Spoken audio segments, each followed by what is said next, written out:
Now, the war has also sent jet fuel prices sky high, and that may end up being the final nail in the coffin for Spirit Airlines. The airline's operating certificate, it requires infrastructure to operate and to move. And so our job has been to take aircraft back from Spirit Airlines after they had ceased operating. In a single night, Spirit Airlines grounded more than 120 aircraft and shut off the lights permanently. Imagine the scene. Line after line of vivid yellow jets resting silently in darkness at airports throughout the country. Each airplane was worth more money than most people will make in their entire lives. Yet suddenly, every one of them seemed to belong to nobody. The airline that once operated those aircraft was gone. The jets themselves, however, had not disappeared. At this very moment, something is quietly being done with all 120 of them, something almost no one is discussing. What actually happens to 120 airplanes after they are grounded? Spirit Airlines is going out of business. The airline said early this morning that it has begun shutting down operations. It's also canceled all upcoming flights. The answer is far more unusual than most people would imagine. The treasure chest. At 3 a.m. on May 2nd, 2026, an entire airline ceased to exist. It did not merely reduce its schedule. It did not downsize. It stopped completely. The final flights touched down. Crew members left their airplanes for the last time. Across the United States, rows of bright yellow jets went dark on airport ramps. Every aircraft was worth more than most individuals could earn over a lifetime, yet none of them was going anywhere. Spirit had not entered the type of bankruptcy from which a struggling company might eventually recover. There are two general forms of bankruptcy, and Spirit had entered the more devastating one. The first allows a distressed business to gain time, reorganize its finances, and attempt to survive. Spirit faced the second, liquidation. It meant a total shutdown, with the court selling everything the company owned, one asset at a time, to repay its creditors. The decision to stop operations at 3 a.m. was deliberate. Management selected that hour so every airplane would already be safely on the ground, and every crew member could be accounted for before the first passengers woke up and discovered that their flights had been canceled. Spirit Airlines was very successful in driving down fares in many markets. The larger competitors, the Uniteds of the industry, were trying to compete with them, and it sparked fare wars. And ultimately, for consumers looking for cheap flights, it was great. Then America woke up. Passengers arrived at airports stretching from Fort Lauderdale to New York and discovered that Spirit's yellow ticket counters were dark. The display screens above them were blank. The telephone lines no longer worked. The website had been taken offline. The company had simply vanished.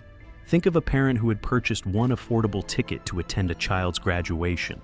Or imagine an employee who had finally secured a rare free weekend, standing at the gate and repeatedly refreshing an app that no longer functioned, waiting for a boarding announcement that would never come. Millions of personal plans disappeared overnight. With that, Spirit became the first major airline in the United States in a generation to collapse in this fashion. How could an airline of that scale simply die? Spirit's entire business model had always depended on a single factor: inexpensive fuel. Its bare fare strategy, the lowest price seat in the sky, and the ticket that allowed people who ordinarily could not afford air travel to board a plane, could function only while fuel remained cheap. When the war with Iran caused jet fuel costs to increase by approximately 70%, Spirit was struck in the one area where it could not absorb the damage. In only 2 months, the carrier spent roughly $0 million on fuel. A proposed $500 million government rescue package was intended to serve as Spirit's lifeline and keep the company operating. But lenders examined the figures, evaluated the danger, and refused to participate.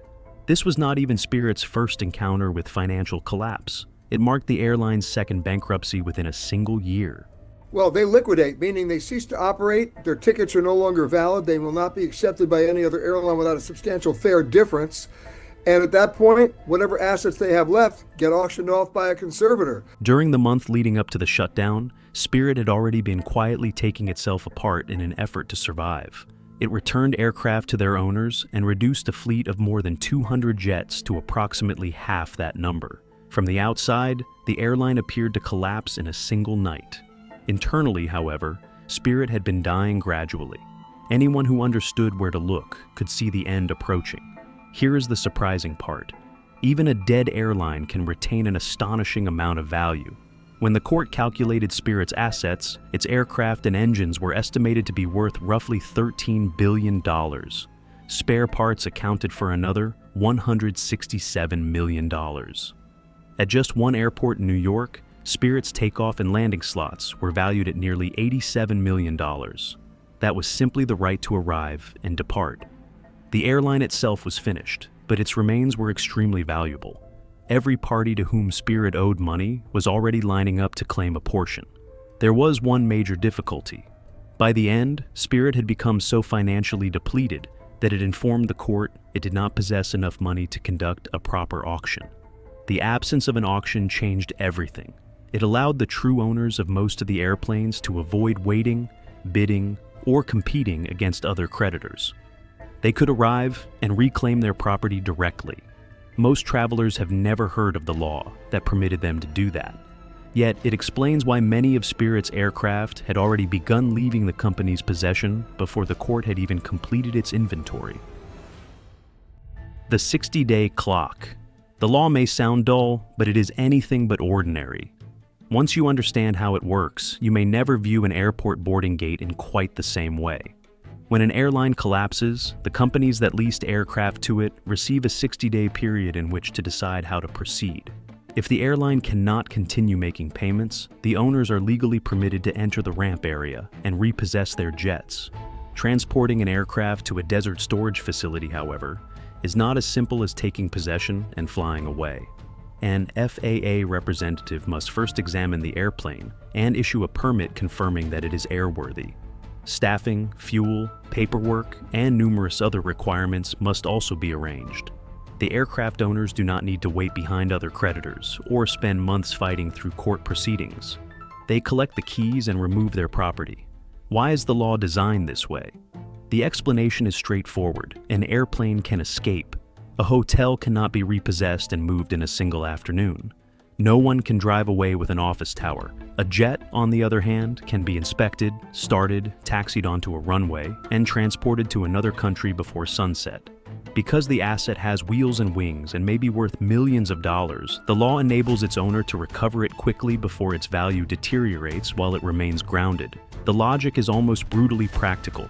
A parked jet is not merely sitting motionless. It is losing money every hour. Parking charges accumulate, and the aircraft moves closer to the point at which costly maintenance checks will be required before it can legally fly again. The sooner an owner can recover the aircraft, clean it, and lease it to another carrier, the more of that estimated $13 billion in value can be preserved. The law, therefore, does not require aircraft owners to remain patient. It gives them a deadline and effectively hands them the key. There is another fact passengers rarely consider while walking down a jet bridge with their luggage. The airline whose logo appears in enormous letters along the fuselage often does not own the aircraft they are about to board. Spirit directly owned very few of its airplanes. Approximately 2/3 of its fleet was leased from companies most passengers have never encountered. Businesses with names such as AerCap, Sky Leasing, SMBC, and Corelle. Many of them, surprisingly, are headquartered in Dublin. These firms do not transport travelers. They do not operate airport counters. They purchase aircraft in large quantities and lease them to airlines, much like a property owner purchases an apartment building and rents the individual units. Nearly every airline in the world depends on this system, because one new jet may cost more than a carrier earns in an entire year. Leasing allows airlines to operate fleets they could never afford to purchase outright. The troubled low-cost carrier could shut down as early as Saturday unless a last-minute intervention occurred. The drawback is something almost nobody considers until a collapse like this happens. When the airline falls into financial trouble, it does not own most of the costly machines it operates. Those jets belong to other companies, and those companies are entitled to recover them. Spirit therefore owed more than money to banks and employees. It owed aircraft back to its landlords. AerCap alone was owed over $500 million. AerCap and Ski Leasing each controlled the leases for approximately 10 jets. 8 additional aircraft were connected to SMBC, while numerous smaller companies divided the remainder among themselves.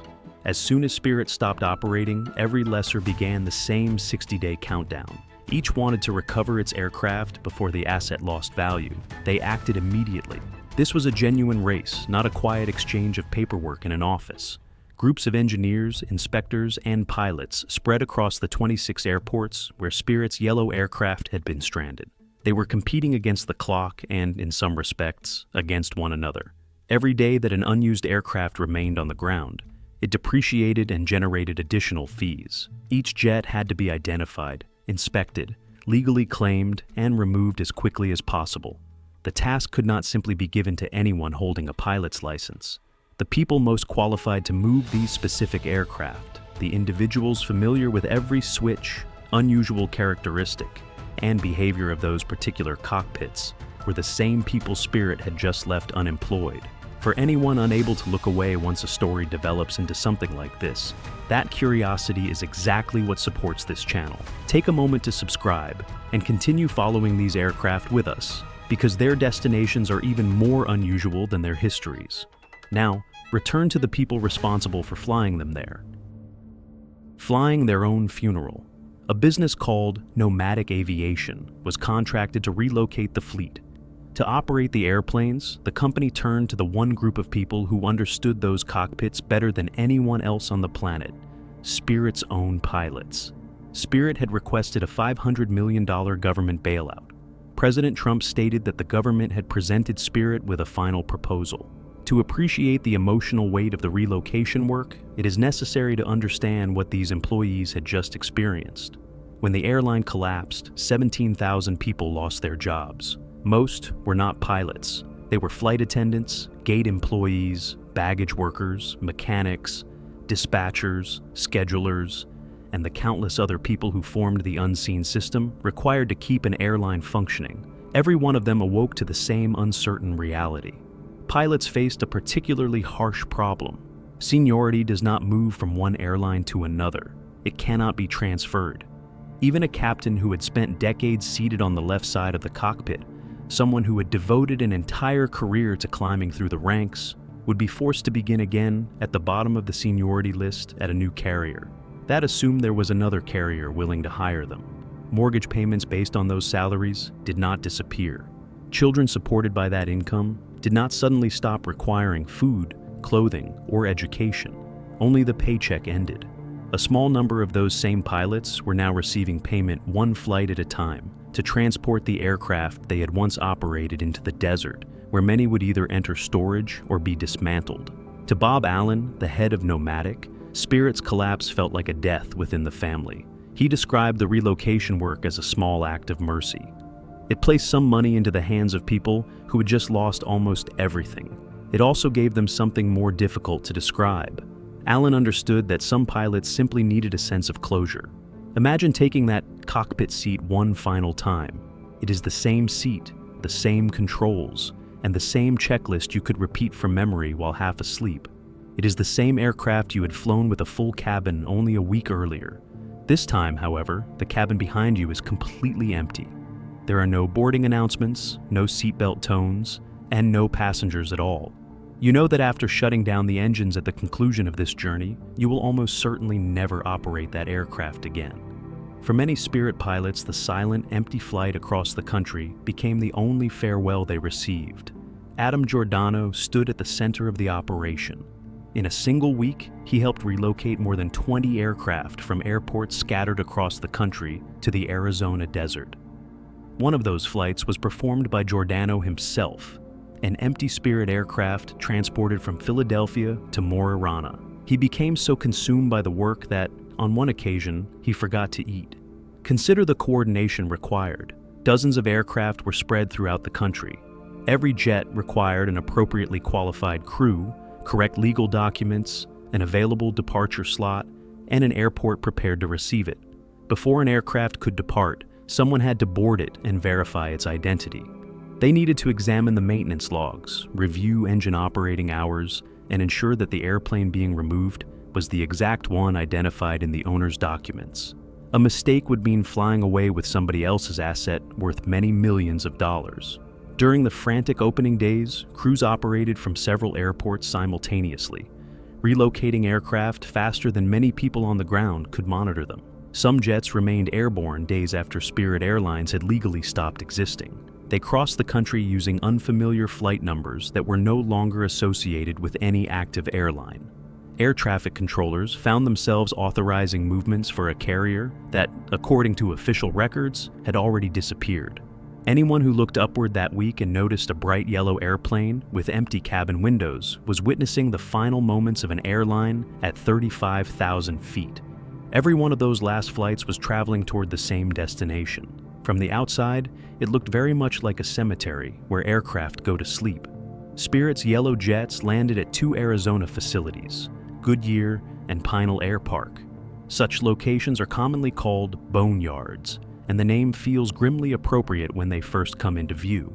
Aircraft are arranged in row after row beneath the desert sun, positioned nose to tail and continuing farther than the eye can easily follow.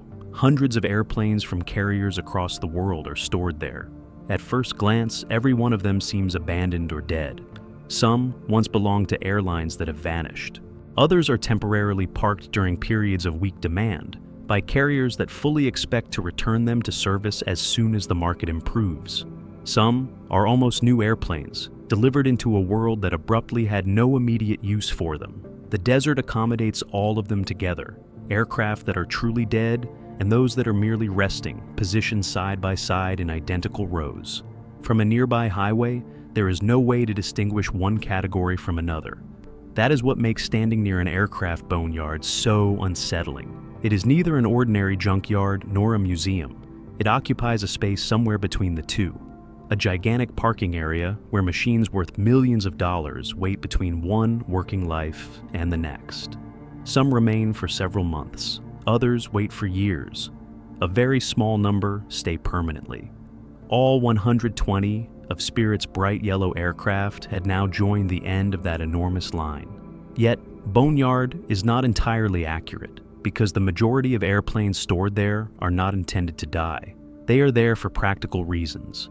The extremely dry desert atmosphere limits the corrosion that can slowly destroy an aircraft from within. The terrain is inexpensive, flat, and spacious.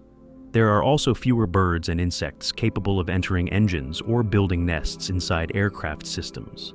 Pinal Airpark alone covers more than 2,000 acres of open desert, roughly 90 meters outside Phoenix, providing enough room to absorb entire airline fleets at once. Walking between the rows, the only noises may be the wind and the quiet ticking of metal cooling beneath the afternoon heat.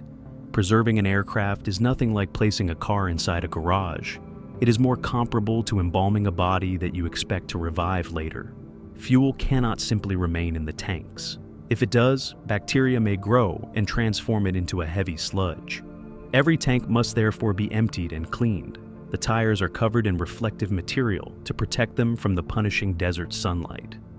All engine openings are sealed so animals cannot enter. Certain airplanes are coated completely to reflect the sun.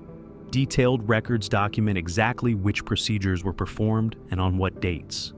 When someone eventually prepares to reactivate the aircraft, those documents reveal how long it remained dormant and precisely what maintenance it requires. Tourists who travel to the desert to stare at the rows may assume they are seeing the final destination of these machines. The people who operate the storage facility see something entirely different. Every tail number represents inventory. Each aircraft remains an asset on somebody's financial records and may be only one telephone call away from returning to flight. Even after all these preservation procedures, storing a single inactive airplane still costs approximately $5,000 every month. When properly prepared, an aircraft placed into storage can be restored to service within a matter of weeks. When handled badly, that same airplane may be destroyed during only one season in the desert. The distinction between preservation and ruin comes down to slow, methodical, uncelebrated labor performed in temperatures exceeding 100 degrees. Workers treat each tail number as if it still has a future, because most of them do. That is also why owners do not want these aircraft sitting inactive any longer than necessary. They will not remain parked for long. Beneath the wings of every yellow Spirit jet is the most valuable asset the airline left behind. The entire aviation industry is currently desperate to obtain it. engines worth more. For years, the modern Pratt Whitney engines installed on aircraft like Spirit's have contained a concealed defect. The engines deteriorate faster and require extensive rebuilding much sooner than designers originally predicted. When one fails, repairs do not require a few days or several weeks. The process may take nearly a year because carriers around the world are all waiting in the same enormous queue for the same repair. There is no immediate solution. New engines cannot be manufactured overnight. The factories and maintenance facilities capable of producing or rebuilding them have limited capacity, and they were already operating at maximum speed. The waiting list continues to expand. Each airline must wait for its turn, while grounded airplanes earn no revenue. A parked jet is effectively the costliest piece of furniture imaginable. It must still be insured, stored, maintained, examined, and financed, yet it generates absolutely no income. Now multiply that burden across hundreds of airplanes operated by dozens of airlines simultaneously. It becomes easier to understand how a single unavailable component, roughly the size of a refrigerator, can silently alter an entire global industry. The numbers are difficult to comprehend. At one point, approximately 835 aircraft using this engine type were grounded around the world. That represented nearly 4 out of every 10 aircraft ever manufactured with those engines. They were parked, inactive, and unable to fly for one basic reason. They required functioning engines that were not available.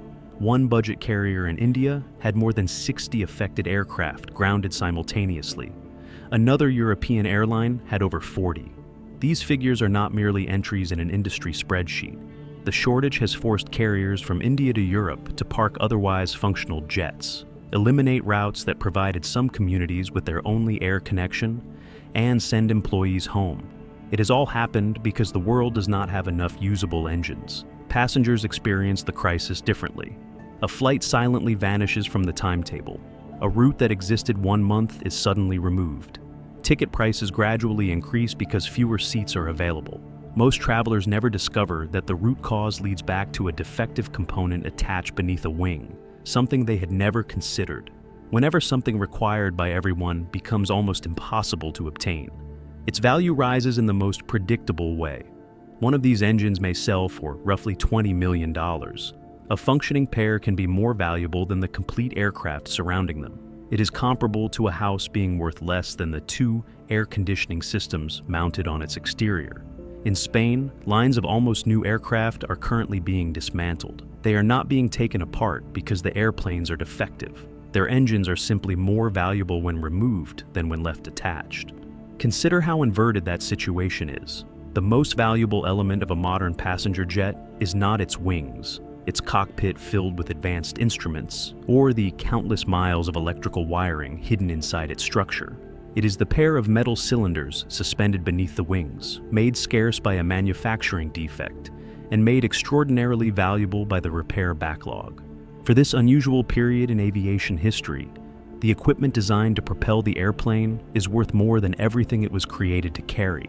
The cruelest part is that the same engine defect contributed to Spirit's collapse. At one stage, almost 40 of Spirit's own airplanes were grounded awaiting engine work. They consumed money while producing no revenue. Some were aircraft the airline owned outright, but was still unable to operate. The defect that helped destroy Spirit is now the very reason companies throughout the aviation world are gathering around its remains.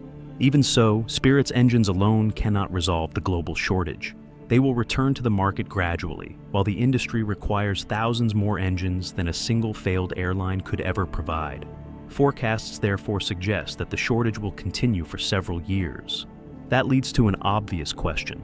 If 2 engines can be worth more than the entire airplane, why not remove the engines from all 120 jets, sell them for enormous profits, and send the remaining structures to the scrapyard? The engines are often removed first. Afterward, however, the engineless aircraft begins a journey that very few passengers have ever imagined. Second lives. Some of the jets will return to passenger service looking almost identical to how they looked before, except they will be wearing different colors.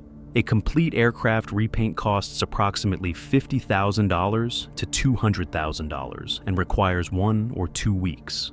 As a result, airplanes occasionally operate for months with a new company logo placed over the former branding. For a while, the aircraft may appear to represent two airlines simultaneously.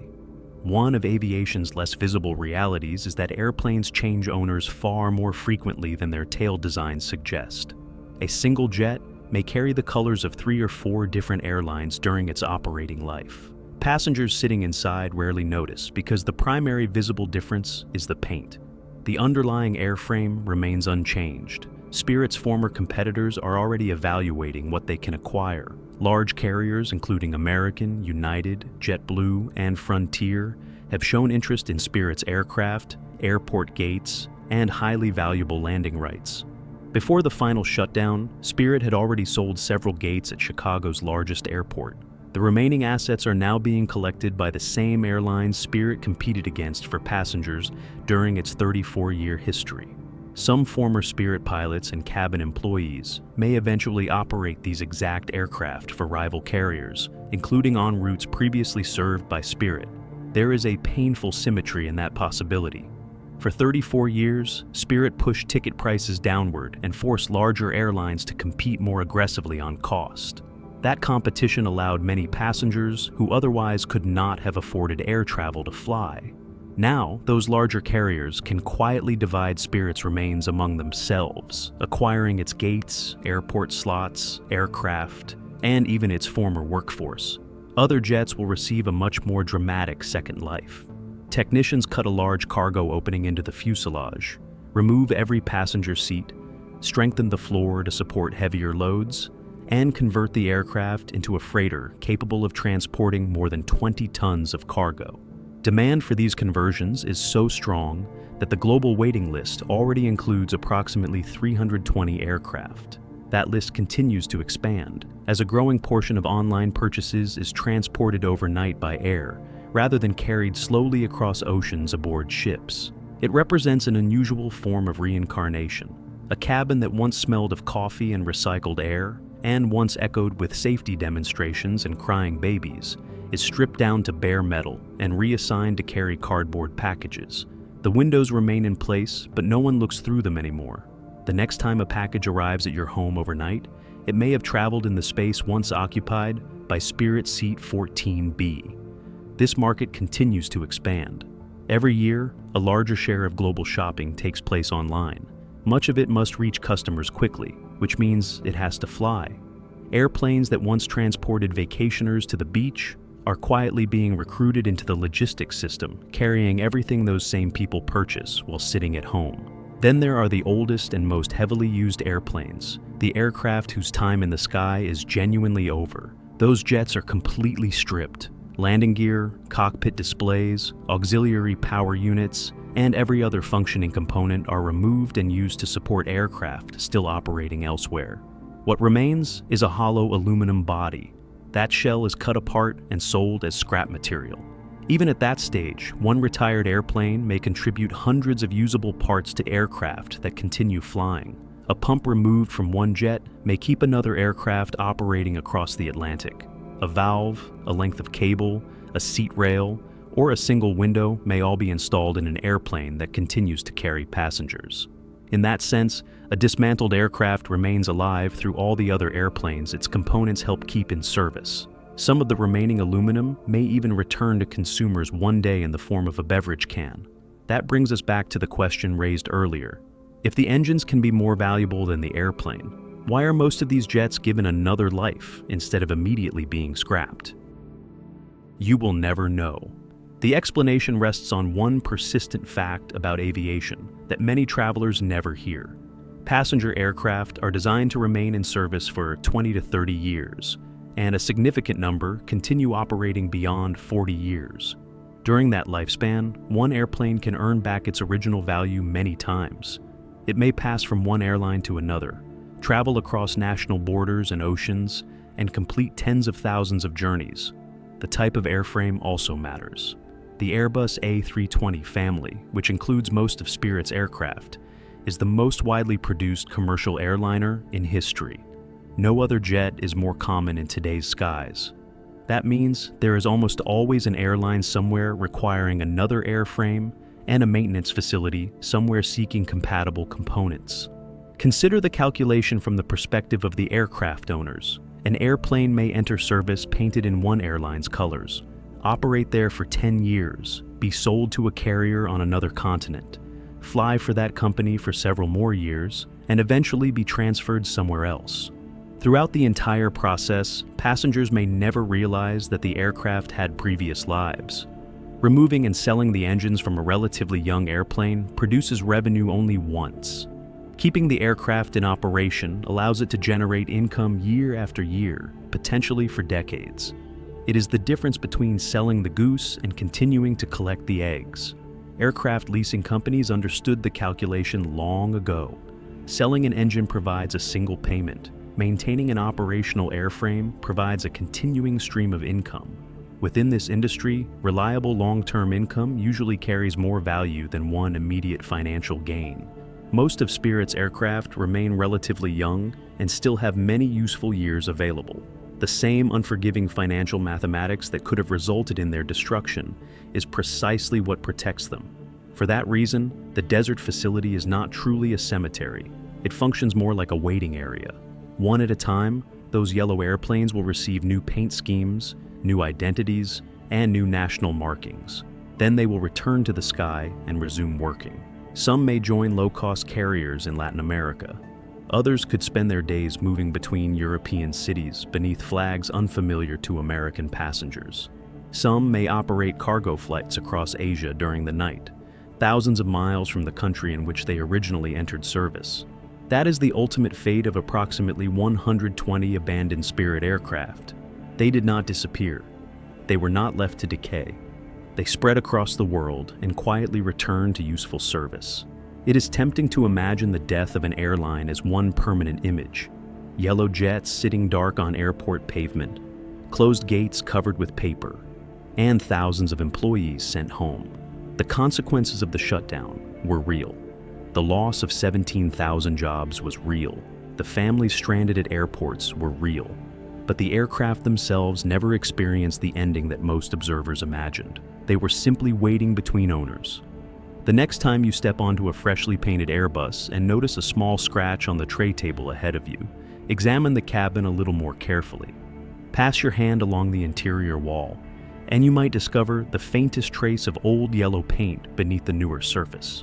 The seat you occupy could have carried a vacationing family only a year earlier for an airline that no longer exists. One day you will probably travel aboard one of these former Spirit jets without ever realizing it. Here is the question I would like you to answer. Would it concern you to learn that the airplane you were sitting in had once been a Spirit jet recovered from a desert boneyard? Or would it make no difference at all, provided the aircraft delivered you safely home? Share your answer in the comments. And for more stories like this, stories hidden in plain sight at 35,000 feet, subscribe and remain with us, because another one is always waiting to be discovered.